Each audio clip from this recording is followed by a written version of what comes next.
All right, you know what that means. It's time for Tech Talk. Welcome back. Last week marked the 50th anniversary of hip hop, celebrating its past, present, and future.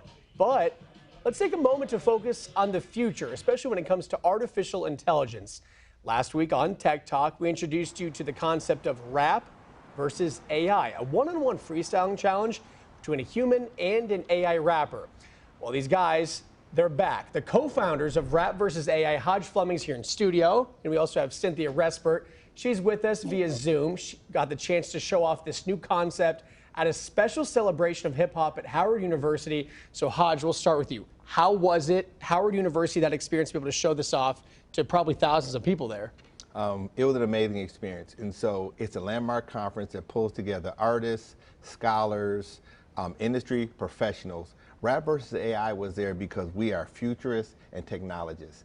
And so we were there to plant the flag of where hip hop is going to be in the next 50 years. So we had two artists. We had AC the Queen and Flo de Reese. And so they competed against the AI rapper. And the interesting part is that this is the first time that we saw the AI synthesize the bars differently, and it was more aggressive against the female rapper than it was the male rapper. So to break this down, it was essentially, so someone's rapping, AI is listening, and then coming back, it's like a rap battle, correct? Yes. And they're even coming back with a different, a tune, a different beat, the AI is, yeah? So there's no beat behind it, but it's taking the words, it's synthesizing it, and then responding back. We added another element, which is called off the dome. And so we pull somebody from the crowd, and so it gave it a more organic feel. They come in. What we realized when the crowd saw the person come up, and when that person began to spit their bars, the energy in the room was electric and more intense.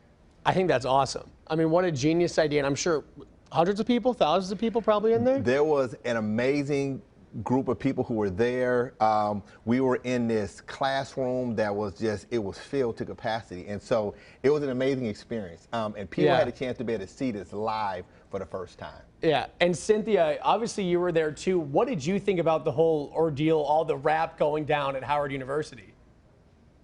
It was amazing. So their conference was called Hip Hop 50, Past, Present, and Future. And obviously we were part of the future of that. And rap is only a subset of hip hop. So we were able to come in that capacity and really inspire some engaging conversations.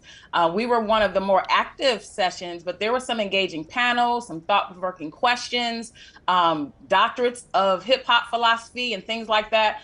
So it was a well-rounded experience, and our mission was accomplished. We had the engaging conversations, and we wanted to spark curiosity. We take people through, can this machine beat me? To how does this work? To what can I build with this technology? And Cynthia, we're talking, like you said, about machines now. I was with my mother-in-law this past weekend, and MC Hammer came on, kind of one of the origins of rap, but now you're talking about, robots and AI. How has the technology changed with hip hop, 70s, 80s, 90s to now?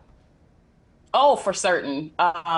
First of all, the August 11th, 1973 was actually the first day that's recognized. It's actually, and I didn't know this originally, but it's recognized by the Senate. There were resolutions passed to make a hip hop celebration day, hip hop recognition month for August, and then hip hop history month in November. So this is federally recognized.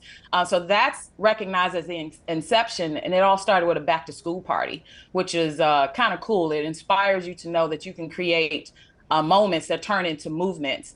But throughout, DJs used to have these big turntables and bring crates of albums and have all this bulky equipment. Then it's streamlined into only laptops, and the production of concerts and things have always had this trajectory to be impacted by technology. And we know that we've gone from is it V8? I think it's V8 tapes to streaming songs, right? So at every turn and every junction, there's been this kind of angst of moving to the next level with streaming and things like that. It's certainly come a long way. And Hajj, your thoughts, now that AI has been introduced, the future of this, where do we go from here with hip hop, rap, and AI? So just to kind of piggyback on what Cynthia had actually mentioned, it's always been embedded into the very fabric, right? And so, Yeah. and so where things are going to move forward is that we believe it's going to be at the intersection of intelligent co-creation. So if you go back to turntables and drum machines and streaming and all of those things, we're now going to get into VR, AR. You're going to get into different experiences. But I think the other part of it is going to be where kind of this interesting intersection is, okay, what is this going to look like from an ownership standpoint, an artist rights standpoint, and a monetization standpoint? And that's where we're going to have to figure that part out. But the interesting part, on the cover of Wired magazine is an artist from Canada called Grimes. And I think people are familiar with Grimes. Yes.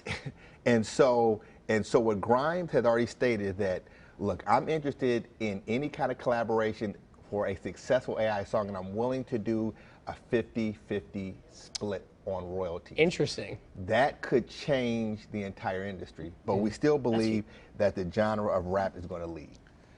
I think, too, one of the things that we've seen is AI has been converting songs that have already made, right? They're covering songs, through AI. Is that a problem that we might see in the future, too? It's actually going to be a challenge because the law is not there. But if you think about AI, AI is designed to model or mimic human intelligence. Yeah, learns from it. Yes, right. But here's the part. We're now looking at generative AI, so it's now creeping into the creative aspect. So we're asking AI to be creative. And so now, is it original? Does it have that human element? Does it have that story like connected to it? So at the end of the day, I think the artists are going to try to figure this out, but the labels and the monetization part is going to be a sticking point, but they're going to have to figure this out in the presence of it. Okay. Cynthia, I'm sure you've thought about this question too, just the challenges maybe that AI is facing. What do you think?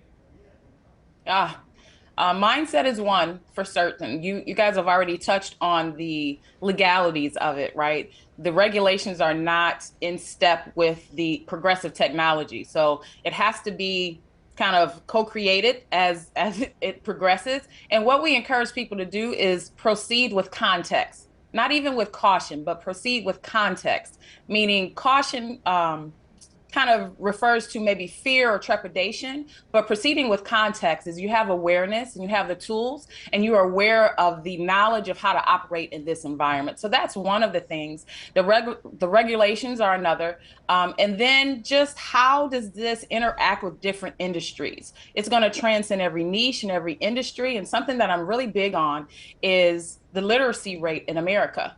21% of Americans, which is 70 million Americans, are deemed or designated illiterate or not able to read and write to communicate and function in society. And they have these obstacles that they have to overcome.